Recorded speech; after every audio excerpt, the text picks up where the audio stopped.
బంగారాన్ని విడిపించి ఆ రోజు ఆన్లైన్ రేటుకే మేము కొంటాం. Sharma gold company. నమస్తే, వెల్కమ్ టు సుమన్ టీవీ. నేను మీ యామ్ని. ప్రస్తుతం మనతో ఉన్నారు ప్రముఖ ఆధ్యాత్మికవేత్త, ప్రముఖ జ్యోతిష వాస్తు పండితులు సుభాష్ శర్మ గారు ఉన్నారు. గురుగారితో మనం మాట్లాడదాం. నమస్తే గురుగారు. శ్రీమాత్రే నమః. గురుగారు, ఇప్పుడు లక్ష్మీదేవి మన ఇంట్లో కొలువై ఉండాలంటే అసలు పచ్చకర్పూరంతో ఎలాంటి పరిహారం అంటూ చేసుకోవచ్చండి? తప్పకుండా తెలియజేస్తాము. ముందుగా ప్రేక్షకులందరికీ శ్రీమాత్రే నమః, శ్రీ గురుభ్యో నమః. నమస్తే అస్తు మహామాయే శ్రీపీఠే సురపూజితే శంఖచక్రగదాహస్తే మహాలక్ష్మీ నమోస్తుతే. పచ్చకర్పూరం అనేటటువంటిది లక్ష్మీదేవి మన ఇంట్లోకి రావడానికి ఒక సంకేతంగా వాడుతూ ఉంటాం. పచ్చకర్పూరం ప్రధానంగా తీర్థంలో పెడుతూ ఉంటారు. అలాగే పచ్చకర్పూరం అనేటటువంటిది వాడడం ద్వారా దాని నుంచి వచ్చేటటువంటి సువాసన ద్వారా లక్ష్మీదేవి ఇంట్లో తిష్ట వేసి కూర్చుంటుంది అని పురాణాలు అలాగే పెద్దవాళ్ళు చెప్పినటువంటి సూచనలు ఎన్నో ఉన్నాయి. అయితే ఈ పచ్చకర్పూరం అనేటటువంటిది ఏ రకంగా వాడాలి అనేటటువంటి పద్ధతులు కొన్ని మనకు సనాతన ధర్మంలో చెప్పడం జరిగింది.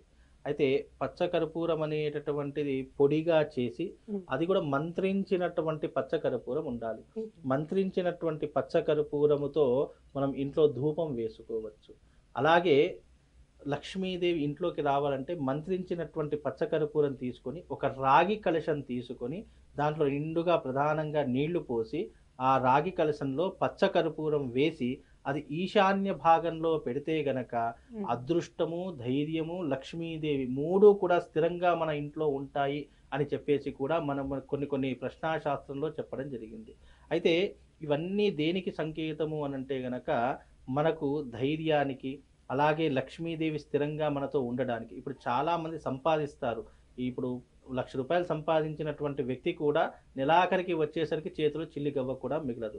అంటే లక్ష్మీదేవి సంపాదించడమే కాదు గొప్పతనము, దాన్ని దాచుకునేటటువంటి అదృష్టం కూడా మనకు కలగాలి.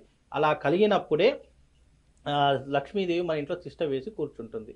అలాగే జీవితంలో చాలామంది సంపాదిస్తారు, ఖర్చు పెడతారు, మళ్ళీ నెలాఖరికి వచ్చేసరికి మళ్ళీ ఎవరి దగ్గర చేయి జాతకుండా తప్పదు వాళ్ళకు.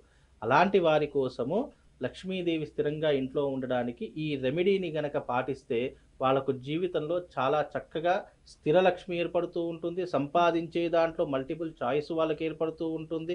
అలాగే ఎప్పుడూ కూడా ధనలక్ష్మి వాళ్ళను వదిలిపెట్టి వెళ్ళిపోదు అని చెప్పేసి సనాతన ధర్మం మనకు అందిస్తుంది. కనుక దీనికి నియమాలు కూడా కొన్ని చెప్పడం జరిగింది. అయితే మంత్రించినటువంటి పచ్చకర్పూరం తీసుకొని ఒక రాగి చెంబు తీసుకొని దాంట్లో మంచి బోరు వాటర్, అంటే ఎవరు ముట్టనటువంటి నీళ్లు, మడితో చేసినటువంటి నీళ్లు ఆ రాగి చెంబుతో కలిపి దానికి 5 రకాల బొట్టు పెట్టాలి. పెట్టిన తర్వాత అందులో పచ్చకర్పూరం వేసేసి ఒక పువ్వు, తెల్లటి పువ్వు వేయాలి. తెల్లటి పువ్వు వేసేసేసి అది ఈశాన్య భాగంలో ముగ్గు వేసి పెట్టాలి. అలాగని చెప్పి కింద పెట్టకూడదు. అక్కడ చక్కగా అలికి పసుపుతో ముగ్గులు వేయాలి. మళ్ళీ ముగ్గు పిండితో కాకుండా పసుపుతో ముగ్గులు వేసేసి ఆ కలశాన్ని దాని మీద ఉంచితే గనక వాళ్ళ ఇంట్లో స్థిర లక్ష్మి ఎప్పటికీ కూడా కొలువై ఉంటుంది. ఏ వారం చేయాలండి ఇట్లా? ఇది ప్రతిరోజు చేసుకోవాలమ్మా. ప్రతిరోజు సాయంకాల సమయం చేసుకోవాలి. మనకు సాయంకాలము సంధ్యా సమయం అని చెప్తాం కదా, ఆ సంధ్యా సమయం అనేటటువంటి సమయంలో ఈ యొక్క కలశం యొక్క విధానాన్ని గనక ఏ ఇంట్లోనైతే చేసుకుంటారో వాళ్ళ ఇంట్లో తప్పకుండా అదృష్ట యోగం అనేటటువంటిది కలుగుతుంది. చాలా మంది వ్యాపార స్థలంలో కూడా పెట్టుకోవచ్చా అని అడుగుతారు.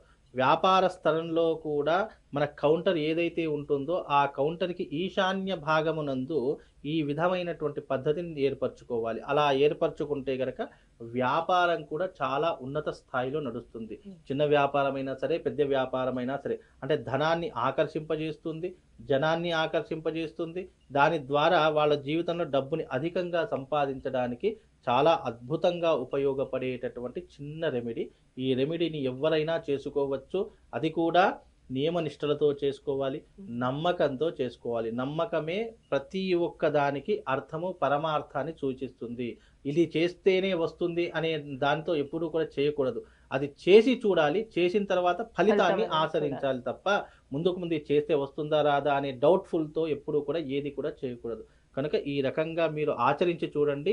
వితిన్ షార్ట్ పీరియడ్లో మీ ఇంట్లో ధనలక్ష్మి తిష్ట వేసి కూర్చుంటుంది. డబ్బుకి మీకు కొదవ ఉండదు. ఎప్పుడూ కూడా మీ ఇంట్లో ధనము, ధాన్యము సమృద్ధిగా ఉంటుందమ్మా. గురుగారు, అంటే నియమాలు అంటే ఏమైనా ఉన్నాయా అండి? ఇలా మనం దీనికి ప్రత్యేకమైనటువంటి నియమాలు అంటే ఏమీ లేవమ్మా. మామూలుగా మనం ప్రతిరోజు ఏ రకంగానైతే మనం ఇంట్లో ఉంటామో ఆ ఇంట్లో ఉన్న సమయంలో ఇది తప్పకుండా స్త్రీలే చేయాలి, మళ్ళీ పురుషులు కూడా చేయకూడదు. స్త్రీలే, ఇంటి యొక్క స్త్రీ సువాసిని ఈ యొక్క విధానాన్ని చెయ్యాలి. అలా చేసిన తర్వాత తప్పకుండా మనసులో శ్రీ మహాలక్ష్మీ నమః అనేటటువంటి నామస్మరణ చేసుకుంటూ ఆ విధానాన్ని గనక చేసుకుంటే వాళ్ళకు తప్పకుండా మంచి లాభములు చేకూరుతాయి.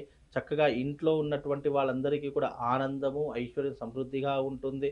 ఆ రోజున చేసుకునేటటువంటి విధానంలో తప్పకుండా దాని ద్వారా వాళ్ళ కుటుంబానికి శ్రేయస్సు, ఆయుష్ రెండూ కూడా సమృద్ధిగా కలుగుతాయి. ఇదంతా కూడా లక్ష్మీదేవి మన ఇంట్లోకి రావడానికి పాటించవలసినటువంటి చిన్న చిన్న సూత్రాలు.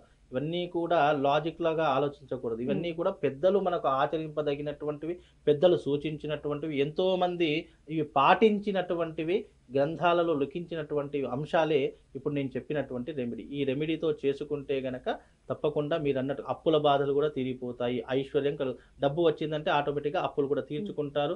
అలాగే డబ్బు వచ్చిందంటే ఐశ్వర్యం పెరుగుతుంది, ఆనందం పెరుగుతుంది, లగ్జరీ లైఫ్ పెరుగుతుంది.